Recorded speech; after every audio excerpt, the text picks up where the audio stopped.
You may have heard by now that James Freeman got himself arrested in McKinney, Texas for telling a tyrant with a fragile ego to shut his filthy cop-splaining mouth.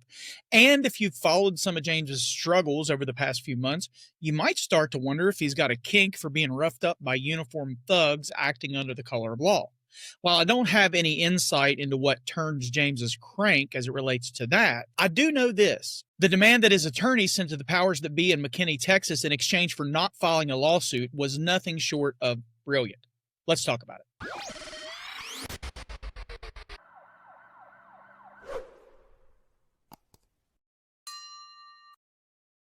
What's up, you guys? Welcome back to Southern Draw Law. My name is James White, criminal defense attorney, former prosecutor, former police officer.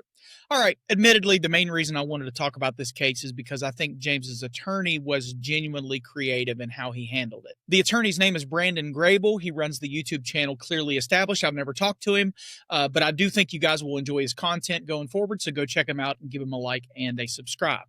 This case also gives us a perfect chance to talk about something bigger. And that is the difference between what you can accomplish in settlement negotiations versus what you can accomplish in court. Because again, the court is constrained by law. And it seems that the law only matters when the people in power want it to matter. So I had a few people send me James's video back when he got arrested, but I got behind and I never covered it. And then I saw this video from his attorney and I thought, this is such a clever way to clown the city of McKinney while teaching people what often gets lost in this discussion, and that is how little the law actually matters when it comes to police accountability. And I know that sounds like a crazy thing coming from a lawyer, but it is true. The law itself matters very little in these situations. We complain all the time about cops enforcing their feelings instead of the law, but here's the uncomfortable truth. Feelings are the law now. Or at least they've become the foundation for how the law is enforced. And that basically means that they are the law. So when the foundation for how you enforce the law is your feelings and nobody stops you from doing it, then feelings become the law.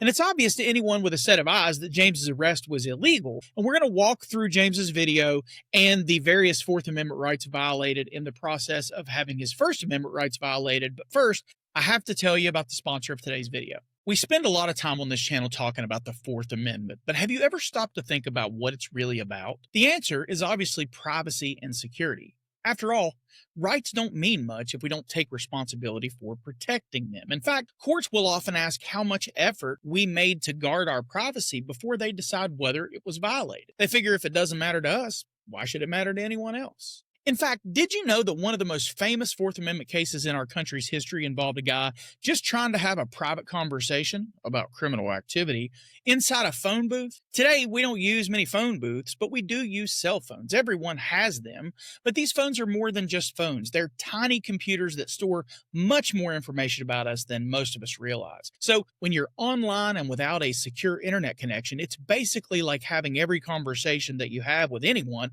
on speakerphone.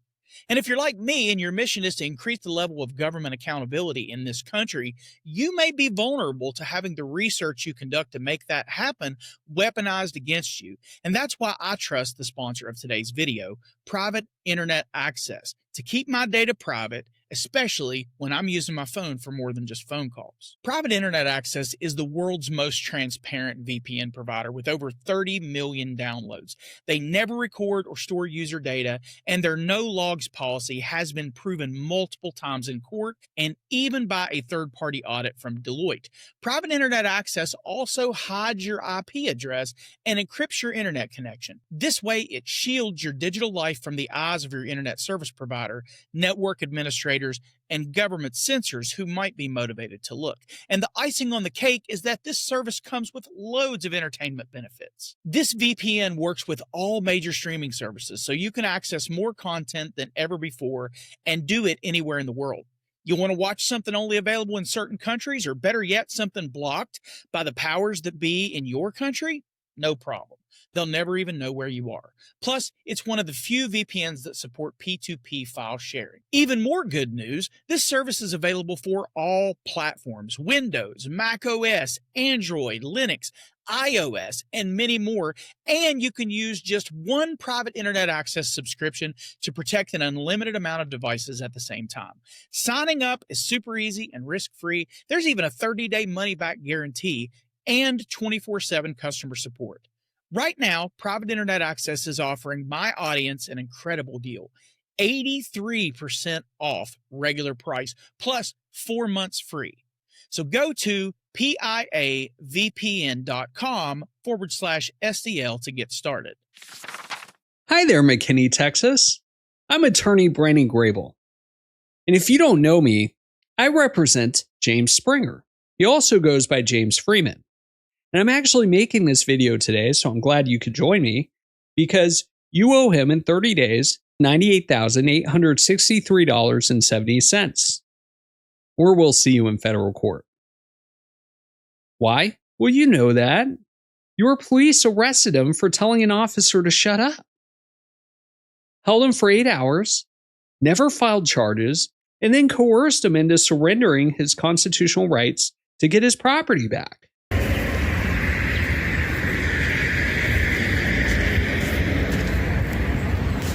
All right, we're in McKinney, Texas, which is just north of Dallas.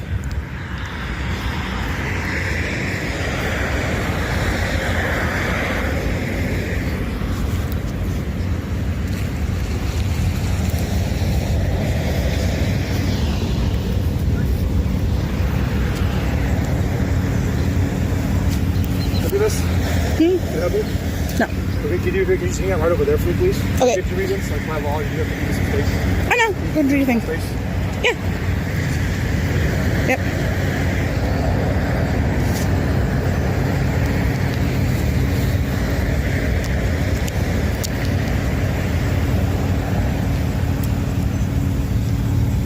Sir, do you know that guy? Sir. Sir.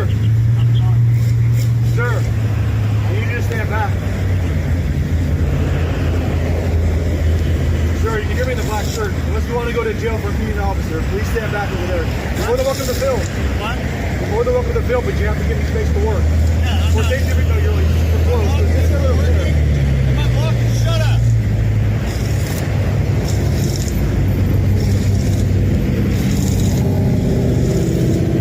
So I'm gonna give you one last time, or I'll take you to jail for being. By telling me to shut up right now, I can take you to jail right there for that. I'm trying to deal with him. When you come over here and tell me to shut up, my own call. Absolutely not. I can take you to jail just for that. You're saying shut up? Yeah, I'm trying to deal with him. There's a safety issue. So Where do you want me? over there on the sidewalk over there. Well, I on can that shoot side. you right there. I gotta be all the way back here. Over there. You feel safe from here? How many yards is this? Huh?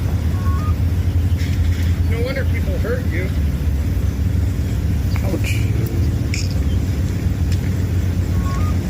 Thank you, sir. I appreciate you following orders. Yeah. Thanks for following orders. Yeah. He said that just to like piss him off. If I had a gun too, though, it'd be different, wouldn't it? Ooh. Sir, be quiet here with that light. So look how far away he is. Super far.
name, sir? Officer Hildebrand, badge number 254. Thank you.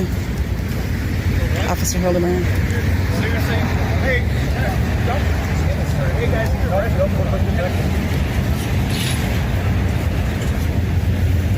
yeah, I need to give it to her. I'm a news reporter, man. I'm a news reporter. Right now, back up. What's he getting arrested? You can't just take my recording equipment. Evidence. Recorded everything. It's live stream. What? He backed up. My arm doesn't bend that way. My shoulder. Hey, Stop moving. my right. Stop hold on. My Yeah. right rotator Yeah. cuff is messed up. Okay, bring this arm further over and this one on the side. He literally didn't do anything. He listened to you. He listened to you in way back there. Get a sergeant before you take me to jail, please. I complied with everything. He complied with every single thing. Can I get a sergeant before you take me to jail and look at his body? That's why he was so far back. Thank you. I don't know where you're taking. Okay. Can you get a sergeant there and give me a reasonable, I did everything you told me to do. Can we get it? But fortunately for you, Freeman is willing to extend you a different offer if the one we made before doesn't work. Huh. $1. Oh, wait. But there is a condition. You have to change the name of your city from McKinney, Texas to James Freeman, Texas. Think about it. Actually, that's not a bad idea.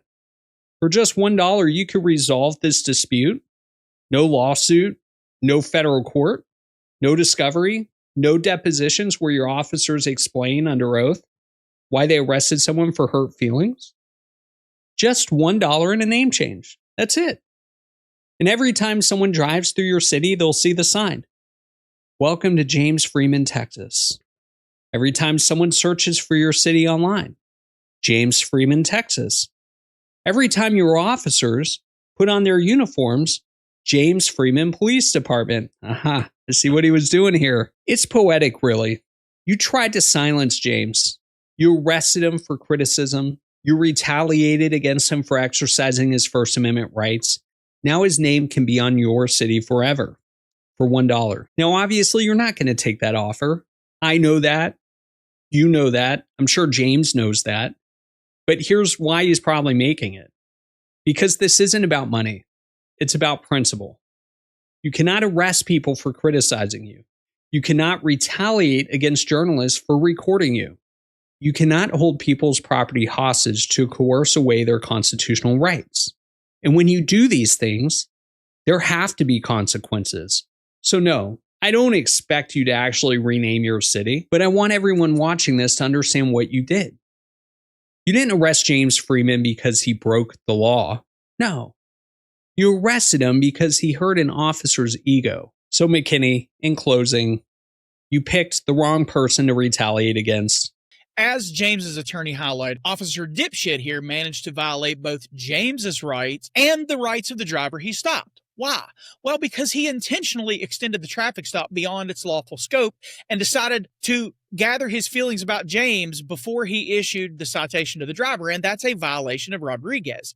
Plain and simple, the stop was over, and he kept it going out of ego. So in addition to violating Freeman's rights, he also violated the rights of the driver. He literally says on camera to Freeman where he wants him to go and then says, "Thank you for following orders," right? So look, to the extent that there was ever a situation where he could claim interference, it died the second that he acknowledged that James was where he was telling him to stand and following orders. And it was only after that, when James challenged him again, verbally, only verbally, nothing had changed physically, right? It's just words. It's only after that that he decides and takes, as the lawyer pointed out in his video, which I encourage you to watch all of, it's great, 30 seconds to lose his train of thought here and decide not how he's going to do it. He's already decided he's going to arrest James. It's how he's going to explain it that he's sitting there thinking about. In my opinion, I wasn't in his head. It could just be the powdered donut falling on the screen, just like the lawyer pointed out. But it looks to me like he's like, okay, I'm going to arrest this guy. I've already decided that, but how am I going to explain it? And how am I going to protect myself from accountability from it? Well, he really showed his hand when he went on this big tirade about how he could arrest James for telling him to shut up, which is actually true. And that might sound surprising, but hear me out. We empower these guys to do whatever it is that they feel like doing in the moment. And it's not legal, but he can do it. He's empowered to make that arrest, even though it's unlawful. And that's what he did. It's going to cost him his qualified immunity, but he's going to do it. And he did. And that's really the point, right? We are failing to train officers on the boundaries of lawful authority, and we're not correcting them when they overstep. Eventually, the result of that, the byproduct of that, is that they're going to believe that their authority comes for their feelings or their ego instead of the law. And if you've ever parented a child, you know exactly how this works, how it happens. You tell your kid they can play in the yard. Naturally, they're going to test the boundary. They're human beings. They're little tiny versions of you, right? The next thing you know, they're in the neighbor's yard. And guess what? If you don't correct that, they assume that it's allowed. And if you do that long enough, they'll start acting like the neighbor's yard is where they're supposed to be. And if you allow that to happen long enough, they're going to start thinking that the neighbor's yard is their yard. And then they'll get offended if the neighbor tries to take it back. We even have, and that's not just with kids, guys. We actually have a legal process called adverse possession where people can do that to each other. You may not know that, but you can literally take someone else's property by treating it like it's yours long enough without being stopped. And after a while, the law doesn't punish you for doing it. The law punishes the original owner for not enforcing their rights, and it awards the title to that property to the thief. And if you didn't catch on, that's a perfect metaphor for what's happening to our civil liberties in this country. When we stop enforcing our rights and demanding that the government respects our rights, the government starts believing that those rights don't exist. There are no boundaries between what they want to do and what they are allowed to do. There's no delineation. But anyway, I digress. Back to Freeman's arrest. One thing I wanted to highlight, and I touched on this in my recent video about the Tennessee man arrested for posting a meme, is that there's a big difference between what a police officer can do and what a prosecutor can do. Because police officers have, of course, law enforcement ethics, but the consequences for violating it are so drawn out and so inconsistent and so hard to implement that nothing ever happens. A prosecutor is restrained by ethical considerations, and there's actually an independent body that will do something about it. It's just you have to complain to the right people. So Mr. Grable here explains that under the Texas Penal Code 38, there is a defense to prosecution. But keep in mind, a defense to prosecution is not a defense for an arrest. Those are two different things. The officer arrested Freeman for interference, and Texas Penal Code does provide a statutory defense for verbal interference. But that defense applies to prosecution, right? That doesn't mean that you can't be arrested for it. It just means that the prosecutor is ethically bound to understand that they can't proceed because there's a statutory defense. A cop can still make the arrest. The prosecutor has to be the one that stands up and says, hey, we can't do this. And that's probably the reason these charges didn't get filed, because the prosecutor, standing in a position to actually have a board complaint against him, is like, okay, you did what you did, fine, but I can't ratify your conduct by continuing to prosecute this person when there's a statutory defense. But that brings me to the opportunity to zoom out a little bit, to focus on one of the most common criticisms I see in the comments. And it's fair. It's a fair criticism. But the question is, why does nothing ever change? Why do we keep showing videos like this and nothing happens? I've even had people come to my comments and say, yeah, blah, blah, blah, blah, blah, cop screwed up, nothing's going to happen. I get it. The frustration's real. But what's the actual alternative? On one hand, we keep showing these videos, and when nothing happens, we expose how corrupt the system is. We force the people who are decision makers to show the public that they're not going to do anything. And we inform the public so that hopefully when they get a chance to vote, they make a change at the ballot box. That's how we make the best of an imperfect system. One where we, the people, actually have very little direct control. The only way we can control it is by putting pressure on it. The other option that we have is to just shut up, stop talking about it, and walk away. And if we do that, what happens? Well, for starters, you YouTube junkies are going to have to find new ways to get your information. And eventually you'll circle back to the question that got you here in the first place, which is, why is no one talking about it? And the simple answer will be, well, when we did talk about it, you told us there was no point in talking about it because nothing ever changed. So you see how this is a circle. We weren't talking about it. People demand we talk about it. We talk about it. Nothing happens. People demand we shut up because nothing's happening. The point is, even incremental progress is progress, and we have to be satisfied with what we can do. We can't just shut up, because we all know that silence gives them what they want. If we stop talking about it, they stop fearing the cameras because their demand never changes. And that gives me an opportunity to talk about what elasticity is and where the elasticity of demands comes in and overlaps with politics and politicians. Now, in addition to being an attorney and former cop, I also have an MBA. Some of you may know that. It's up there in the corner. But the first time that I ever heard the term elasticity of demand was when I was in grad school. But the first time I ever actually heard it explained by a real human person that wasn't in academia, it actually came from Steve Young, the Super Bowl winning quarterback from the San Francisco 49ers. And he said it during the NFL referee strike several years ago. The NFL had locked out their referees because there was a strike, and Steve Young said the NFL could do anything it wanted, basically. He said you could replace the refs with college kids, you could ignore player safety, you could blow every call, and the fans will still watch. And as he put it, everything about the NFL is inelastic.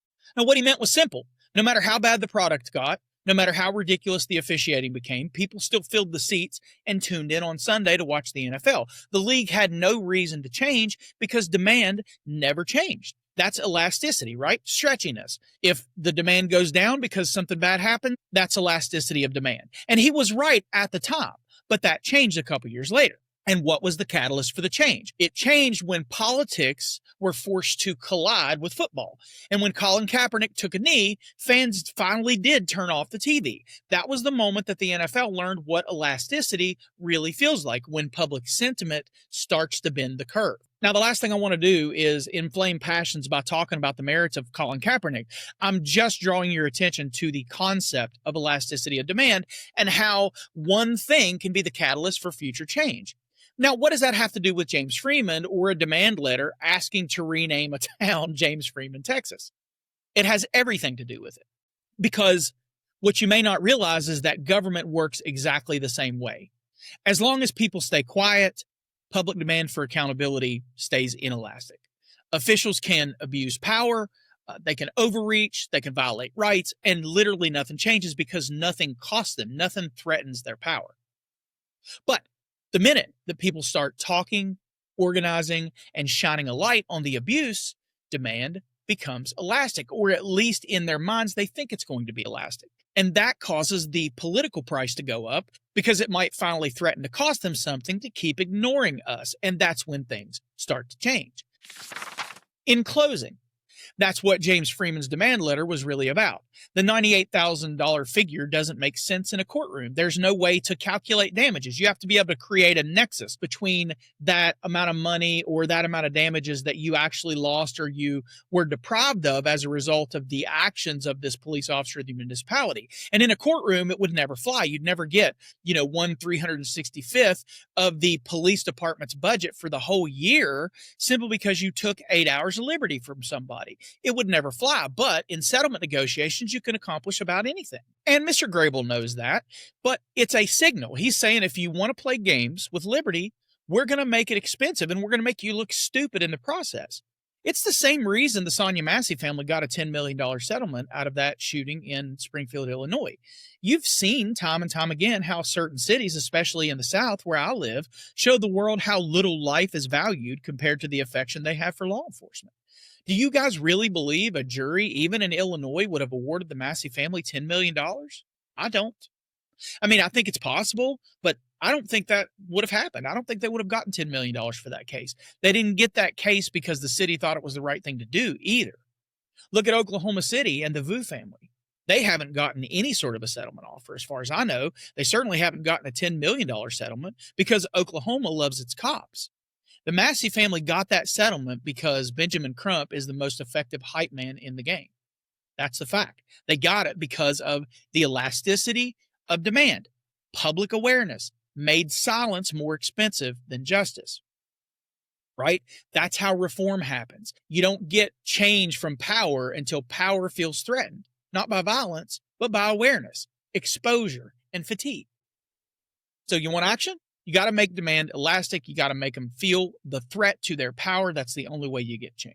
So anyway, I wanted to bring this case to your attention. I thought it was a good way for us to have a discussion that we don't ordinarily get to have about, the difference between what you can accomplish through settlement negotiations and what you can actually get, because the law is going to be constricted to what sort of damages that a person can get. You're not going to get millions and millions unless you're able to quantify them with actual math. Whereas when you're negotiating back and forth, you can say, well, if you'll do this, we'll do that. And then a lot of times they'll make the terms of the settlement, non-disclosable and all that stuff. That's because they don't want people to know how much leeway, flexibility, and freedom they can have in asking for certain things. It's all about, like, what can we do to make this quiet, right? Anyway, I invite you to check us out on all the socials. You can scan the QR code here on the screen with your camera phone. It will take you to Linktree site. That will allow you to sign up for Facebook, TikTok, and Substack. You can join Substack on a paid tier if you want to, but that's only for people who want to support the channel monetarily. I don't put anything on these platforms that people have to pay for. If you don't want to follow us to another platform, but you'd like to support monetarily, I'll leave my Venmo and PayPal links both here on the screen as well as in the description. Please remember to like and subscribe and leave a comment on the video. Check out some of the other videos on the channel and leave a comment on there as well. Until I see you again, take care. Always film your interactions with the police and keep your evidence to yourself. Just a final thanks to Private Internet Access VPN for sponsoring this video.